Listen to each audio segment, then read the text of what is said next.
नमस्कार, मैं बसंती Sahu moms kitchen में आपका स्वागत करती हूँ। मैं इस चैनल में आपके लिए बहुत ही इजी और यूनिक रेसिपी लेकर आती हूँ। अगर आपको मेरी रेसिपीज पसंद आती है तो मेरे वीडियो को लाइक और शेयर करें। इससे मुझे मोटिवेशन मिलता है और वीडियो बनाने के लिए। और अगर आपने मेरे चैनल को अभी तक सब्सक्राइब नहीं किया है तो सबसे पहले मेरे चैनल को सब्सक्राइब करें और बेल आइकन को प्रेस करना मत भूलिएगा, ताकि जब भी मैं कोई नई रेसिपी लेकर आऊँ तो सबसे पहले वो आपको मिले। आज मैं पंचकोल के बारे में बताने जा रही हूँ। पंचकोल खाने से कफ जितना बना रहता है वो कम हो जाता है। अभी सर्दी का मौसम है, बहुत जल्दी कफ जम जाता है और कफ जमने से सर्दी, खांसी, बुखार सब आता है। तो पंचकोल बना के रख लेने से हमें बहुत फायदा है। उसमें से 2 ग्राम शहद मिलाकर खाना रहता है। किसी को कफ अधिक बढ़ जाता है, किसी को वात बढ़ जाता है, किसी को पित्त बढ़ जाता है, लेकिन हमें पहचानना जरूरी है कि कफ कैसे बढ़ा है। गला के ऊपर जम जाता है कफ तो गला खिंच लगता है, दर्द होता है, सूजन हो जाता है, फूंक लेने में प्रॉब्लम होती है। तो हमें समझ में आ जाता है, कान भी बंद लगता है, तो समझ में आ जाता है कि कफ जम गया है। तो ऐसे में हमें पंचकोल का उपयोग करके कफ को कम किया जा सकता है। और किसी को टीबी होने के बाद यदि ठीक भी हो गया है तो भी कफ बनते रहता है और सांस फूलता है। तो ये पंचकोल है, कफ बनने के प्रकृति को ही कम करता है, तो हमारा कफ ठीक हो जाता है। और यदि एलोपैथी दवाई लेते हैं तो एलोपैथी में कफ को वही सुखा देता है और हम बहुत खुश हो जाते हैं कि हमारा कफ तो 2 दिन में ठीक हो गया, लेकिन कफ वही जमा रहता है और कोई दूसरा बीमारी का रूप ले लेता है। इसलिए हमें आयुर्वेद के ओर लौटना चाहिए, आयुर्वेदिक दवाओं का उपयोग करना चाहिए। कफ है, साइनस है, अस्थमा है और ब्रोंकाइटिस है, ये सब में जब सभी मतलब कफ का ही प्रकोप के कारण होता है। तो इसलिए आज हम सीखते हैं कि पंचकोल कैसे बनाते हैं।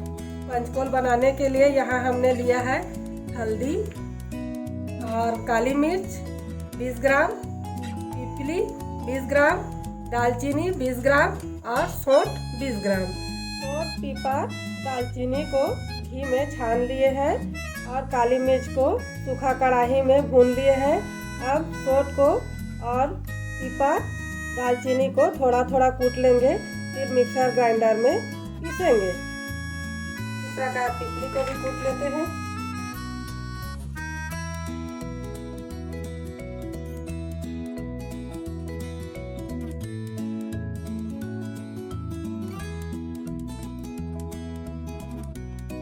दालचीनी को भी थोड़ा कूट लेते हैं।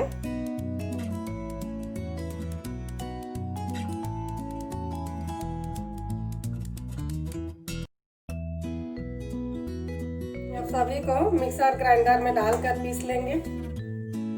ये सौंठ कूटा हुआ और पिपली और ये दालचीनी और काली मिर्च।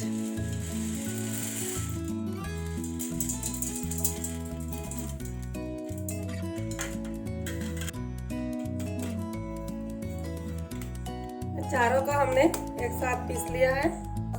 सौंठ का रेशा रहता है, इसलिए थोड़ा छान लेते हैं।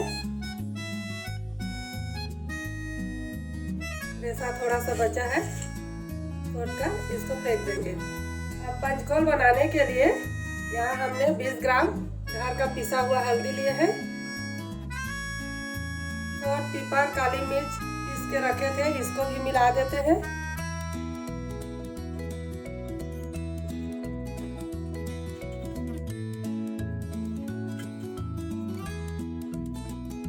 सभी 20-20 ग्राम हो गया, सबको मिक्स कर देते हैं।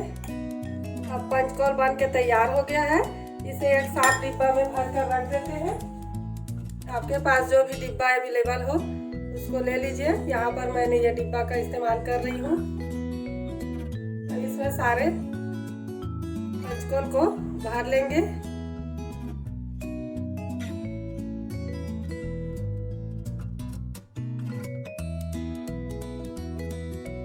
ये 2 ग्राम करेक्ट हुआ है।